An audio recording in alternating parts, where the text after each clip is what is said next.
time today. Joining us now from the Cruising Yacht Club on Sydney Harbour is Sky News reporter Gemma Coates. Gemma, it looks like a brilliant day there. It is. The sun has just turned itself on like you wouldn't believe. It's quite warm down here already. And the wind will be slightly building. It won't be a strong wind for the start of the race, but it will build into the race. And they are saying that the maxis will be running ahead of record time at the start of the race, and then they will be held up by a southerly front that will come through, and that will help a few of the other yachts. And I'm joined here now by Steve Humphries from the yacht Huckleberry, which had quite an interesting trip over here to Sydney. Can you describe to us what happened there? Oh, we're coming around the bottom of Cape Lewin. We stuck a couple of gales and... Belinda Neal, thank you for joining us on Sky News. You are the member for Robertson, the Labor member, but you won't be for much longer, having lost pre-selection. Will you run as an independent in this seat? Now, I've made no decision about my future, as I've said. My intention at the moment is to keep working hard till the end of my term. With me at the moment, I have Sid Manzukani, who has today taken the pledge. Now, Sid, it's the first time that you've been an official citizen of somewhere that you call home. You were born in India and you grew up in Thailand. Can you describe the alternative? Well, it's sort of, I was born in India.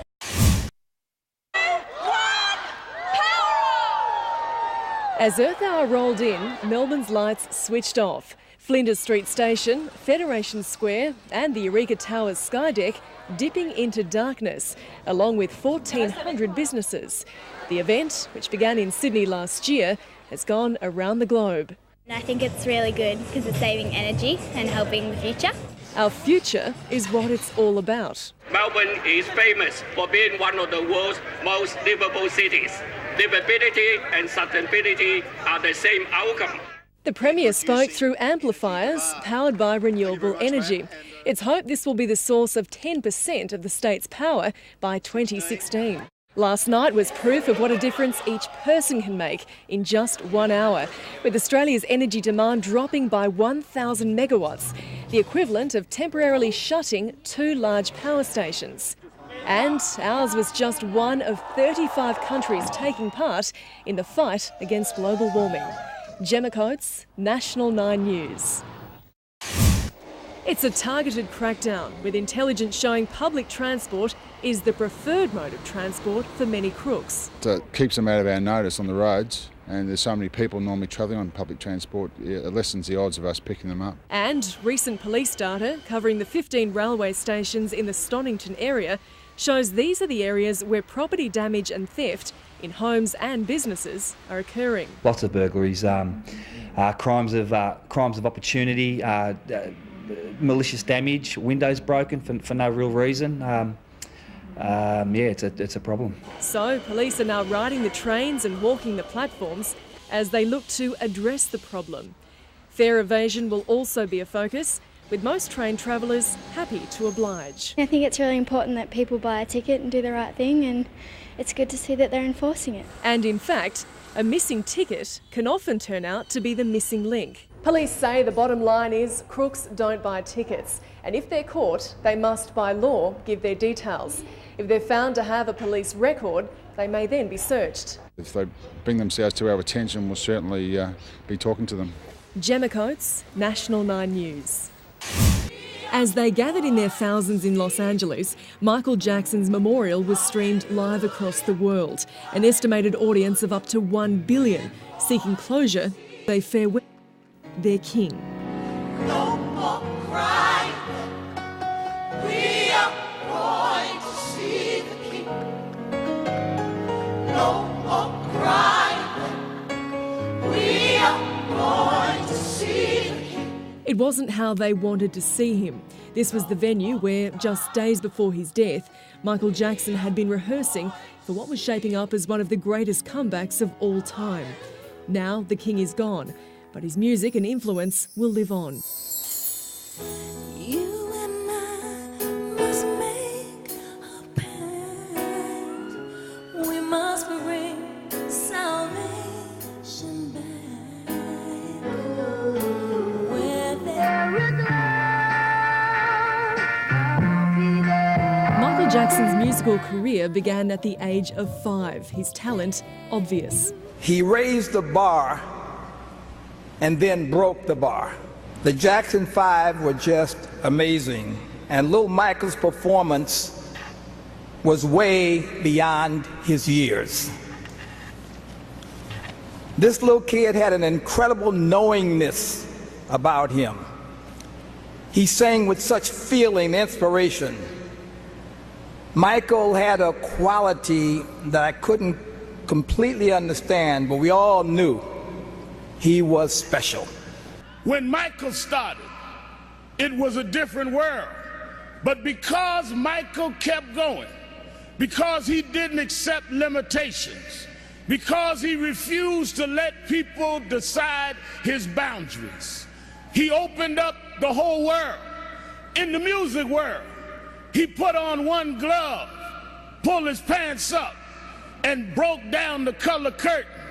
The Jacksons wore the signature white gloves as they farewelled their brother. You'll find that life, it's still worthwhile. This, for the moment, though, get back to our top story. The bushfires threatening New South Wales, which is Australia's most heavily populated state. We're joined now by Gemma Vunis in Sydney. She's at the headquarters of the New South Wales Rural Fire Service headquarters. Gemma, just give us a sense of how, or what they're looking at today, just how stretched they are going to be today. Well, we have 140 fires continuing to burn in this state alone, and 28 of them remain uncontrolled. So certainly you would say the threat has eased since yesterday, yesterday being one of the worst fire danger days that this state has seen in its history. But the fires continue to burn, and fire is really trying to get a hold of a lot of them. Some of those fires, it'll take days, if not weeks, to bring them under control. But we have had this southerly change that has certainly eased the temperatures at least. It is still windy, of course, and we do still have a lot of dry material on the ground. If we look south to Victoria, they had property losses there. There was just one property in New South Wales lost. In Victoria, 6 properties either destroyed or damaged, and also 6 people were injured there. And Tasmania, of course, the conditions have significantly eased there since the firestorm that they experienced starting 6 days ago, where 100 homes were lost. They're actually being assisted now by rain. But you can imagine this heat wave has really moved across the country, and it's now heading into southeastern parts of Queensland. And so today they are expecting temperatures into the low 40s, and the outback areas expecting into the mid-40s. There seems to be a bit of confusion about missing people in Tasmania, Gemma. There have been reports that up to 100 people are unaccounted for. Can you tell us what the latest is there? Well, certainly they did have, that was the information earlier, and then it was discovered that those people were okay. So it was simply the communications there, that was the trouble. So it was the 100 people were unaccounted for at that point. But they were at stresses at that point to say that, you know, they weren't presumed dead by any means. But of course it was of concern. But then the communications were made and contact made, and those people confirmed to be okay, which was obviously of a huge relief there. OK, Gemma Vunis from Sky News at the headquarters of the New South Wales Rural Fire Services. Thanks very much for that update. OK, and we are getting confirmation now that the crash site has been found in Queensland. We are crossing to our reporter Joel Philp now, who is in Maroochydore, where this search effort is being coordinated out of. Joel, what is the latest you can tell us there? Well, essentially all I can tell you at the moment is that it has in fact been confirmed here at the Sunshine Coast Airport. The AGL Action Rescue helicopter team have just confirmed that one of their helicopters has in fact landed at a crash site, but that's all we can really tell you. Yeah, you mentioned there, Joel, the third day of searching, so it's been a massive search effort in terms of not only the time but also the area. Can you give us some sort of context as to how big this task was, even though there were several helicopters involved and also planes involved in this search?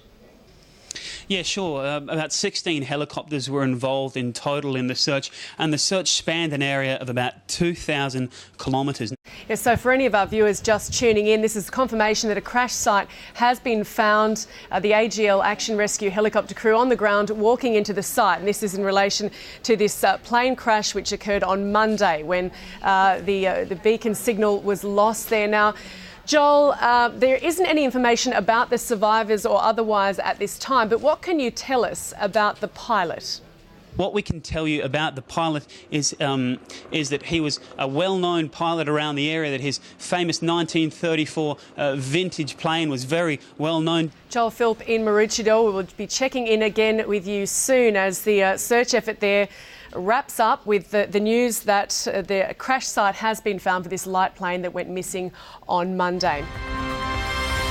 A tornado tragedy is once again unfolding in the US state of Oklahoma this afternoon. A series of tornadoes have been moving through Oklahoma. The latest information is that a mother and child have been killed. This has now been confirmed by authorities there. And authorities say highway patrol officers found these bodies near a vehicle along Interstate 40 to the west of the city.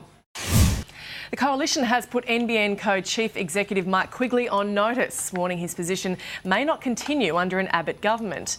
Mr Quigley has the government's full support, but Shadow Communications Minister Malcolm Turnbull told Saturday Agenda he is not the best person for the job. I haven't made any statement about Mr Quigley's future personally, but I have said that I don't think he was a great choice for the job. The NBN Co is a big telecom construction project, building a big new network. Mr Quigley has never built a network and he's never run a network. The $37 billion project has been plagued by asbestos problems, with 2 families forced out of their homes after the deadly fibre was discovered in cable pits.